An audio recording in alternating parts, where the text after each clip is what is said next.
हाय, कैसे हैं हमारे प्यारे प्यारे से बच्चे। उम्मीद है बहुत अच्छे होंगे, आपकी पढ़ाई बहुत जबरदस्त चल रही होगी।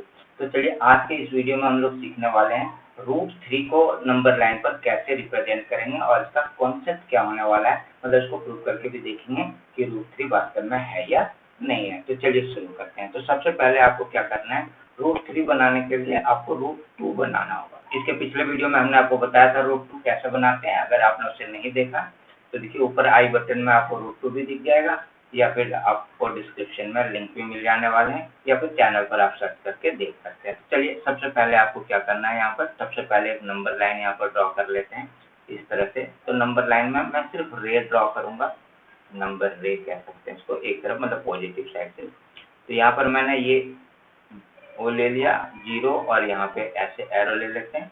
और सबसे पहले आपको √2 बनाने के लिए क्या करना पड़ता है, आपको ये कंपास से यहाँ पर कुछ आर्क लगा लेना है, इस 0 पे रखना है, यहाँ से लेना है एक आर्क, थोड़ा बड़ा ले लेते हैं, इतना बड़ा ले लेते हैं। एक आर्क यहाँ पे मैंने ड्रॉ किया, दूसरा आर्क मैंने यहाँ से ऐसे इस जगह पर ड्रॉ कर लिया, तीसरा आर्क यहाँ पर ड्रॉ कर लेते हैं। ये हमने ड्रॉ कर लिया, ठीक है। इसका कुछ नाम दे देते हैं। तो यहाँ पर नंबर से डाल देते हैं 1 2 और ये वाला 3। इस पॉइंट को मैं ए भी मान लेता हूँ, 0 को। और अब इस जगह पर क्या करना है, इस 1 पर आपको 90 डिग्री का एंगल बनाना है। तो 90 डिग्री का एंगल बनाने के लिए आपको क्या करना है, इस जगह पर एक आर्क लेना है ऐसे, एक्चुअली सेमी सर्कल ले लेना है। सेमी सर्कल क्या करता है, सेमी सर्कल आपका 180 डिग्री का एंगल बनाता है इस 1 पे। तो 180 को अगर मैं डिवाइड कर दूं इक्वल पार्ट में तो ये 90 डिग्री का हो जाएगा। तो मैं ऐसे लेता हूँ और यहाँ से एक ऐसे लाइन और एक ऐसे लाइन यहाँ से ड्रॉ कर लेता हूँ। ये हमने आज तक यहाँ पे काट लिया। ये हमने यहाँ पे, ये जिस पॉइंट को इंटरसेक्ट करेगा इसको 1 से अगर मैं मिला दूँ तो ये 90 डिग्री का एंगल बन जाना है। ये हमने ऐसे करके इसको मिला लेना, ये हमने मिला लिया ऐसे, ठीक है। तो ये हमारे पास आ गया 90 डिग्री का एंगल। अब यहाँ पे आपको क्या करना है, ये चीज आपको ध्यान रखना है, इसी जगह पर गलतियां होती है आपको। अब ये 0 से 1 तक का जो डिस्टेंस था इसको नाप लेते हैं। 0 से 1 हमने ये नाप लिया, देख लीजिए बिल्कुल ये ऐसे करके आपको बराबर लेना है, ठीक है। थोड़ा सा भी छोटा बड़ा होगा तो गलत हो जाएगा। अब यहाँ से 1 से लेना है और एक आर्क इस पे ऐसे लगा लेना है, ठीक है। तो ये वाला जो हमारे पास पॉइंट आएगा, ये भी यहाँ से यहाँ तक, ये इस जगह से इस जगह तक, ये 1 यूनिट है हमारे पास, 1 यूनिट। तो यहाँ से यहाँ तक ये भी हमारे पास 1 यूनिट आ गया। तो ये 1 यूनिट 1 यूनिट, इस वाले पॉइंट को, इस ए इसको मैं बी रख लेता हूँ और इसको मैं सी मान लेता हूँ। अब ए सी को मिला लेना है, AC को आपको मिला लेना।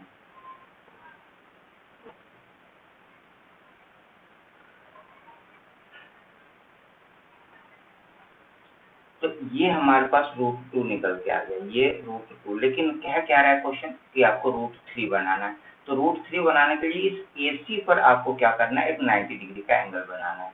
AC के ऊपर 90 डिग्री का एंगल बनाते हैं। तो यहाँ पर आपको इस तरह से रखना है कंपास को, और रखने के बाद इस जगह पर आपको एक ऐसे आर्क ड्रॉ कर लेना है। क्योंकि अब यहाँ पे हमारे पास इधर कुछ नहीं, तो यहाँ पे सबसे पहले आपको क्या करना है, इस जगह पर एक ऐसे जो पहला आर्क ड्रॉ करते हैं इस पे, इस पॉइंट से, तो ये 60 डिग्री का एंगल बनता है। और यहाँ से ये दूसरा आर्क जो हम ड्रॉ करेंगे ये हमारे पास 120 डिग्री का एंगल बनता है। 120 और 60 के बीच में, मतलब अगर इसको मैं बाइसेक्ट करता हूँ ऐसे, है ना, इसको अगर मैं यहाँ से बाइसेक्ट कर लूँ ऐसे, ये देखिए इस पॉइंट से ऐसे करके इसको अगर आप, तो ये जो आपके पास निकल के आ रहा है ये बिल्कुल 90 डिग्री हो जा रहा है। इसको और इसको आपको मिला लेना है। तो ये जिस पॉइंट, यहाँ पे इस पॉइंट को और इस पॉइंट को आपको मिलाना है, ये आपके पास पूरा का पूरा क्या हो जाने वाला है, 90 डिग्री हो जाने वाला है, ठीक है। ये 90 डिग्री हमारे पास आ गया। यहाँ पर मैं एक एरो लगा लेता हूँ। अब ध्यान रखिएगा कि ये हमारे पास √2 है और इधर लेना है आपको 1 यूनिट। इधर क्या करना है आपको, 1 यूनिट लेना है। यहाँ से फिर से इसको आप नाप लीजिए, यहाँ से यहाँ तक का जो डिस्टेंस है, या फिर यहाँ से यहाँ तक का जो डिस्टेंस है देख लीजिए कोई सा भी डिस्टेंस बात बराबर है 1 से 2 तक, ये सारे बराबर होने चाहिए। तो यहाँ से आपको लेना है और इस पे एक ऐसे आर्क लगा लेना है। ये जो आर्क लगा, ठीक है, इस वाले पॉइंट का नाम मैं डी रख लेता हूँ और डी को ए से मिला लेंगे। डी और ए को हमने मिला लिया। देखिए डी और ए हमारे पास मिलकर आ गया। तो ये जो हमारे पास आया ये हमारे पास √3 है। ये AD का जो लेंथ है, ये लेंथ कितना है, √3 है। कैसे, इस चीज को हम आपको प्रूव करके अभी दिखाने वाले हैं और समझाने वाले भी हैं कॉन्सेप्ट क्या है।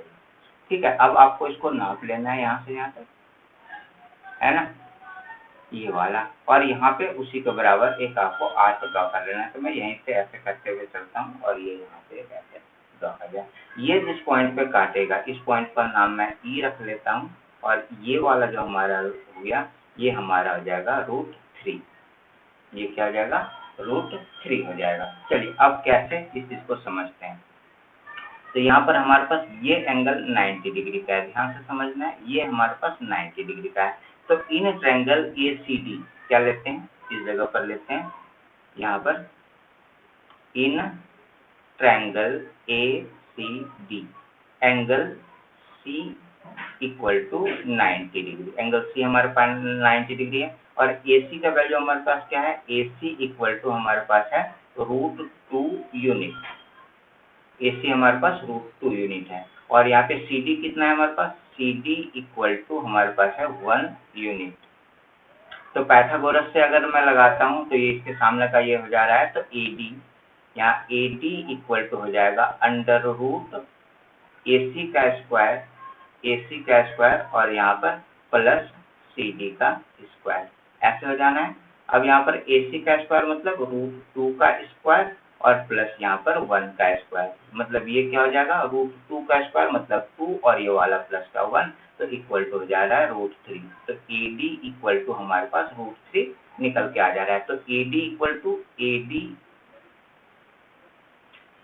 इक्वल टू हमारे पास है AE, क्योंकि यही जो लेंथ यहाँ से यहाँ तक का था वही लेंथ यहाँ से यहाँ तक है, तो AE, तो AE इक्वल टू क्या हो जाएगा, सो AE इक्वल टू √3 यूनिट। तो AE का वैल्यू यहाँ से यहाँ तक हमारा √3 यूनिट हो गया, मतलब कि E पॉइंट क्या है हमारे पास, √3 है।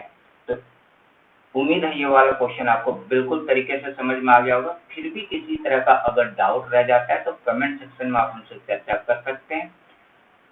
अगर चैनल पर नए हैं तो चैनल को सब्सक्राइब कीजिए, अपने दोस्तों के साथ इस वीडियो को शेयर कीजिए। ये हमारा QR कोड है, इस QR कोड को स्कैन करके आप अपने चैनल को सपोर्ट भी कर सकते हैं। तो मिलते हैं एक नए वीडियो में नई जानकारी के साथ, तब तक के लिए थैंक यू, बाय।